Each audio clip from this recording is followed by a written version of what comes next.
I'm Jennifer Beatty-Yen, and welcome back to Film Lab Presents.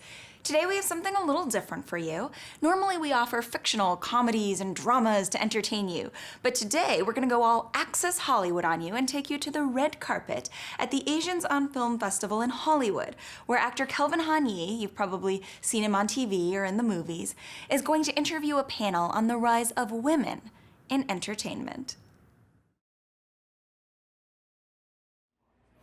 Hi, I'm Kelvin Han Yee, and this is Film Lab Presents. We're here on the red carpet of Asians on Film Festival in beautiful NoHo, Los Angeles, California. I'm standing here with Elizabeth Sung. Hello. Jennifer Beatty-Yen. Hello. And Kelly Portier. Hi. Guys, we're standing here, and I'd like to talk to you a little bit about women in the entertainment industry, something that I'm sure all of you know a little bit about. Elizabeth, yes. You've been an actor and a director here in Los Angeles in the film and television industry for quite a few years. You've had a lot of experience. Tell us how you got into this business and maybe some of the things that we might have seen you in the past. I think I got into the film and television business by default. I started out as a modern dancer, but an injury kind of segued me into acting, and then from there I went to do off-Broadway theaters in New York, and then I came west to do television and film. Some things you might have seen me in. Last year I was in 2 episodes of Shameless, Mike and Molly, and what else? I think that's for last year, and a commercial. Sure. Terrific. Now, Jennifer Beatty-Yen, for about a year now, you've been the new president of the Asian American Film Lab. And tell me how you got into that position and what that means to you right now. Sure. Well, the Asian American Film Lab is a 501c3 nonprofit dedicated to the promotion and the support of gender and ethnic diversity in film and television. And I think, we all kind of agree there's been a little bit of a lack of diversity in mainstream programming. So about that time, a little bit before that, I had just moved to New York City. The Film Lab is based out of New York, and people, I'm an actress as well, so people said, oh, well, the Film Lab, they run screenings and workshops, and as an actor, you should go. You'll meet writers, you'll get cast. So I said, okay, let's go. Why not? So I went and I did some readings, and I'm like, this is great, this is fantastic. Sure. And I started getting more and more involved, and then they said, hey, why don't you be president? And I was like, whoa, right. Okay. So you were a little bit apprehensive at first, but now you're in a leadership position as a woman in the film industry. Now, you started out as an actor, as a director. Correct. I think I worked with you on... Yes, on the web series La La Land. That's right. Yes. That you directed and wrote. Or actually that Kelly directed, and I did write it, yes. Right, which brings us over to Kelly Portier. Kelly, we've known each other for a while. Tell us how you got into the entertainment industry and what brings you to it, and why you love this industry. Oh, just, doing make-believe plays as a kid, basically. So it got me in the Doing industry. make-believe. Yeah, basically. Well. And then went to school for it, got a degree in it, and then came out to LA and realized that my degree was nothing like what it was in Los Angeles. And what did you study? Studied theater performance. Okay, right. Yeah, so study being an actor. Okay.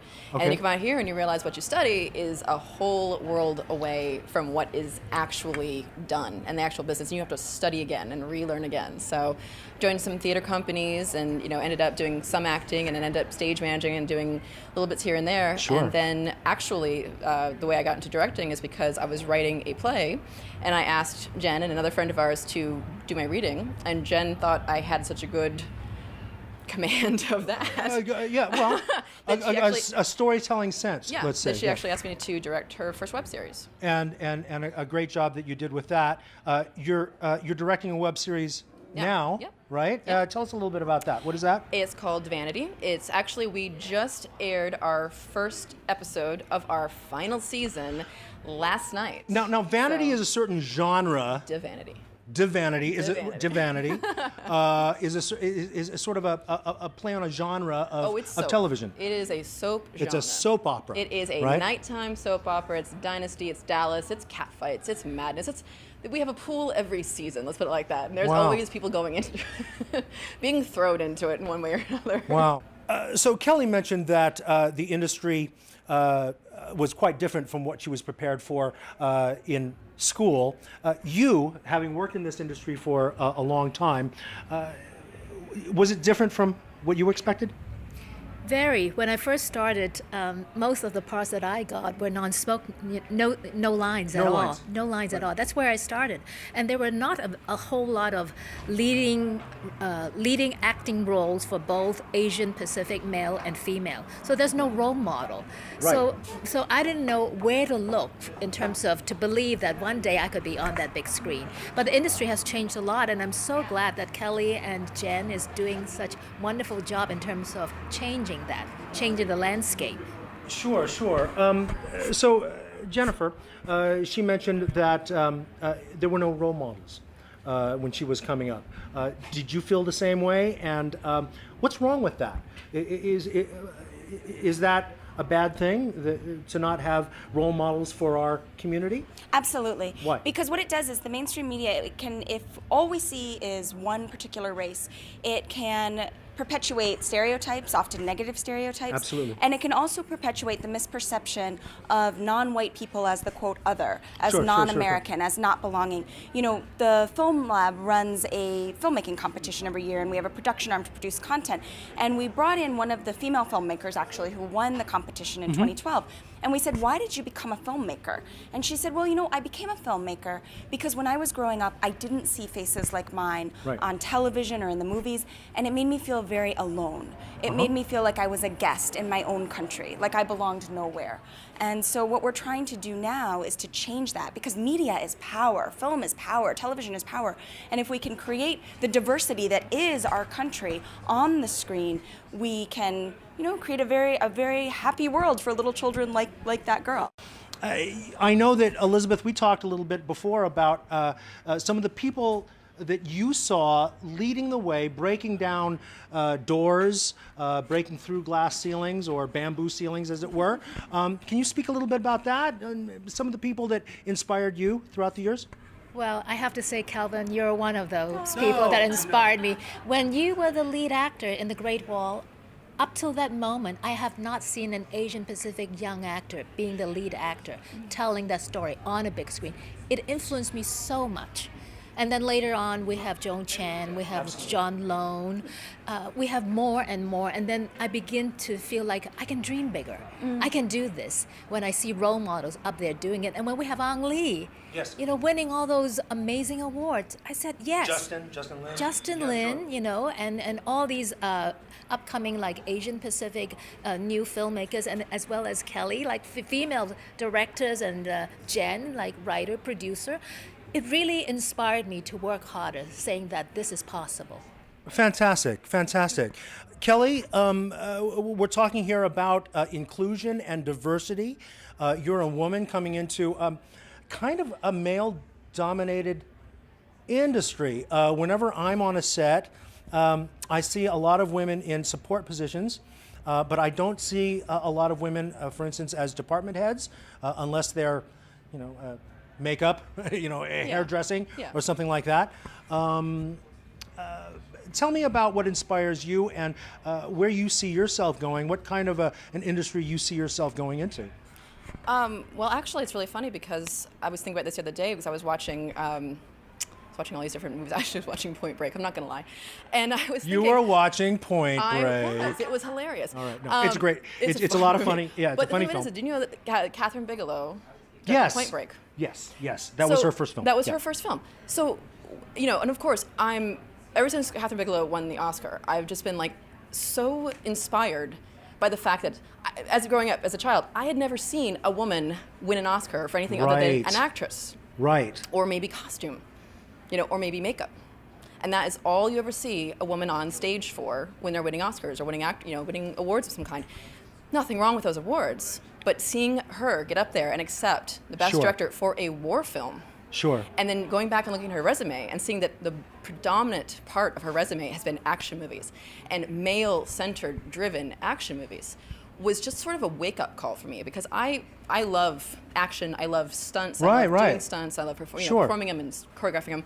So the idea of that a woman that can cross into. Basically, you know, because I love, you know, women who direct movies and they're very women-centered. I love those. They're beautiful and they speak to our gender. You know, they do represent different aspects of our gender. But at the same time, to be out there and be like, she can play with all the men in their field. Right. Was awesome. So, guys, going off what Kelly just said, do you think that there's a difference between men's storytelling and women's storytelling?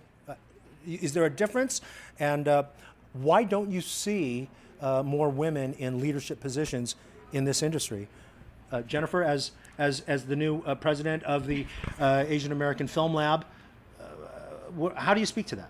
I think it actually goes back to sort of cultural constructions that we are sort of born with, these messages that get sent to us sort of subconsciously over and over again. You know, for example, Elizabeth was saying, I didn't think I could be in a lead role. Why would I think that? Until I saw you, and all of a sudden I thought, oh wow, an Asian American in a lead role, amazing, I can do it. But before, all she saw was not that. And so she just assumed I can't do it, which is what we all do, kind of like the other filmmaker who said, I never saw myself. And so that, you know, which is another reason why the media is so very powerful. You know, I always say that I think storytelling is the most important thing that human beings do. Maybe math is second because it builds things, it sends us to the moon. But storytelling gives us culture, it gives us religion, it gives us our humanity. It reminds us of who we are, yeah? Absolutely. So the Asian American Film Lab is all about that kind of storytelling and giving access to everybody to tell their stories. How are you going to be doing that? Do you have a vision coming into this organization as to how to make that happen? Absolutely. So one thing that we do that we've done for 9 years is the 72-hour shootout, which is a filmmaking competition. You know, we've had judges like Russell Simmons, like Marcy Phillips, Teddy Z, David Henry Huang, you know, all kinds of amazing bunch of cool people. A bunch of really really cool people. You know, I'm going to be a judge. No, I'm just kidding. Beautiful and cool people. Yeah. But you know, that's one way, and we ask some of the judges will mentor the winners, try to get them distribution, help them move on. So that's one way to sort of bring up the next wave of talent. But then the next thing we're doing is we just launched a production arm, because one thing we were trying to fight is this notion of so-called non-traditional casting. Yes. Meaning that when pilots come in, when films come in, and it's a contemporary American show, and they say, okay, we're going to cast, and there are all these roles that when you look out into our country, it's very diverse, very cosmopolitan, could be anybody, could be any color.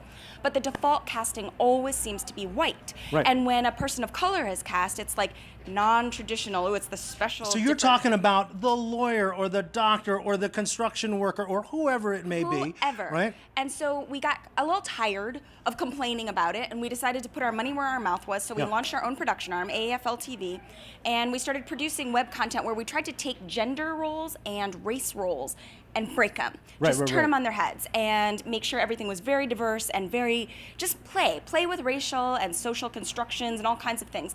And it has people of Asian descent, of African descent, of European descent, you know. But it's not kind of like an R club and you can't come in kind of a thing. It's meant to cross over audience-wise, right? Yes, it's meant to say what brings us together. Yeah. Not what separates us, but what brings us together. And for many of us, that is our nationality. Right. And so we say, all right, this is American content.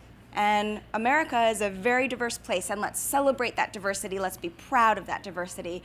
Here it is. Can you tell us a little bit about the 72-hour shootout, what it's all about, and how you get involved in this? Sure. So the 72-hour shootout is a global filmmaking competition. Anybody can get involved. Registration usually begins about March 1st. Okay. And we run a series of how-to filmmaking workshops. We have written materials for people that can't attend. A lot of the workshops are in New York. We also live stream for the people in LA or elsewhere. And then we have a big launch party in the summer where we announce a party. Yay! Now you got my attention. And we announce the theme of the 72-hour shootout there. Sure. So the filmmakers have 72 hours within which to write, direct, shoot, edit, score, everything. The whole thing happens in 72 hours, right? In 72 hours, based on this common theme. So the theme is to kind of keep people honest, right? Sure. And so that they can't prepare ahead of time, right? Exactly. So you kind of let them know what the theme is, like right at the beginning and of it. Literally the clock starts ticking. The clock starts ticking. That's so exciting, right? And so we encourage the filmmakers to be as diverse as possible, both in crewing and casting. And then there is a requirement that at least one lead actor and one principal crew member, like a writer, a director, producer, must be of Asian descent. Sounds great. Yeah. Sounds great to me. What else is Asian American Film Lab up to, and what else are you doing? Sure. So we run monthly programs ranging for writers, directors, editors, just sort of, if it's entertainment, we do it. So You're good. We run screenings, seminars, workshops, Q&As, production things. The most recent event we had last month, we had Kenneth Lin, who's a writer for House of Cards, Selena Cipriacio, who's a writer for All My Children, and Wow. yeah, and then Trayvon Free, who is a writer for The Daily Show, and they came in and did, with the help of the Writers Guild East, and they gave a free seminar to our members talking about, how they broke into the industry, what it's like to be either a woman or a minority in the industry. Wow. Trayvon Free is African American, Kenneth Lin is Asian American, Selena, I think she's Filipina, but she's obviously a woman. So what you're saying is, I don't need no film school, right?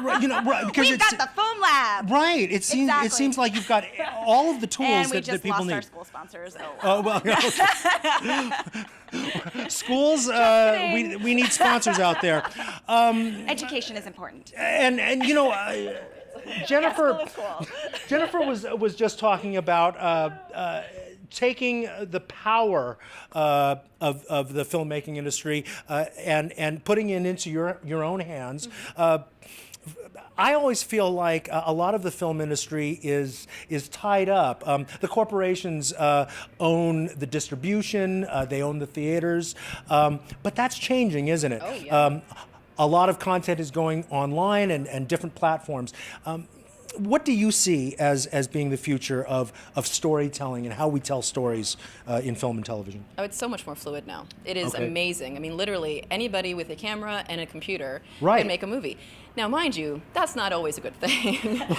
But the thing of it is, though, is that anybody, you don't have to have studio backing. You don't have to have, millions of dollars.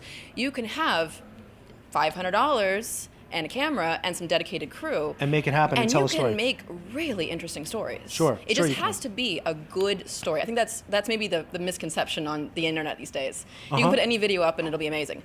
Not so true. necessarily. Yeah. If you can get out there and if you can find a story that will touch people and tell something that is real and truthful about any gender, any nationality, any race, sex, creed, code, whatever, people out there will relate to it, and they will find it, and they will come. And it's just a matter of telling a powerful, good story. And I really think that anybody can do that. You don't need to have a multi-million-dollar corporation. You don't need to have a really, school background necessarily. You just have to have a passion to tell. And the great thing is that with the internet and with all these cameras coming down and being so much more inexpensive nowadays, anybody can tell any story that they want. Elizabeth, sort of in the same vein, how do you see this film industry changing, and how has it changed for you since in 1986 you were in China with Beulah Kuo making a co-production film with France and China over there? How have things changed, and especially for women in the entertainment industry? I just see, for one, that because of the whole digital revolution, it has narrowed the gap. It has opened so many doors of possibility and opportunity that we don't have to wait anymore, that it's no longer gender-based. It's about, do you have a story? As Kelly said, do you have a good story? And then you can make it. And it has become much more global. I don't see the division. This is, America, we can only make it in America. I see the exchange of talent between countries. And that's the exciting part, that language is no longer a barrier, or even geography is no longer a barrier. Geography, time, age, no longer a barrier, right? Elizabeth, can you tell us a little bit about what you might be working on right now, what we can maybe look forward to seeing you in the near future? Still a little bit too early to say, but my husband and I, we both went to the American Film Institute. We are working on some web series, fun web series. That's exciting. So you're doing you're doing what you're preaching. Yes. Right. Kelly, what advice can you give a young woman maybe coming into this industry who wants to be a director like you are? Honestly, I think the best advice is just to not be intimidated and think you can't do it. Because actually, it's funny, Jen and I were just talking the other day about this. The only reason I got into this side of the business was because she asked me to. She gave me a chance, and I didn't know a thing about it. And I was like, yeah, okay. And then the next person, another friend of mine who I work on with Vanity with, said, I just want you to work on this with me. I don't know very much about directing at that point at all, but I was like, yes, okay. You learn as you go, and Sure. you just have to, when somebody offers you a chance, that is so rare. You have to grab it and take it. And if you don't get an offered a chance, you have to make your own. You just have to get people around you who are supportive and who will help you and who will encourage you. And you don't need necessarily to be given a chance. You just have to take it and make it. Well, Kelly, I got to say, you've inspired me in the years that I've known you, because you always seem like a courageous person, a brave person who's willing to go in there and work really hard. And I think that's what it takes. Jennifer, any advice you can give young people, young women coming into this industry? I don't think I can give any advice better than what Kelly and Elizabeth have just said. I think that when you're offered opportunities, take them, run with them, do the best you can possibly do. And don't, I think a lot of people will sometimes turn up, that opportunity is not good enough for me. Right. You can make the opportunity good enough for you. Like, take any opportunity you can to create art, to be a part of this wonderful tapestry. Take it, run with it, and do it, and honor yourself and honor those with whom you work. Just be respectful, Yes. and be proud of your craft. You know what? I want to really just touch upon what she started on, Elizabeth. What is the attitude? How do you approach this industry? How do you approach the work? Because when you want to take opportunities, it's got to be kind of a selfless kind of a thing, isn't it? Can you speak a little bit about that? I think it's all based on the give and take Yes. a concept, that when you give, you can also take. But in the meantime, this is a mutually supportive type of an industry. You can't do it by yourself. You need people. It's a collaborative effort. So in that sense, it's a lot of fun. When you meet the right people, you have the right story, you just go. It certainly is. All of us, the four of us, have had a lot of fun in the past working on telling stories and collaborating together.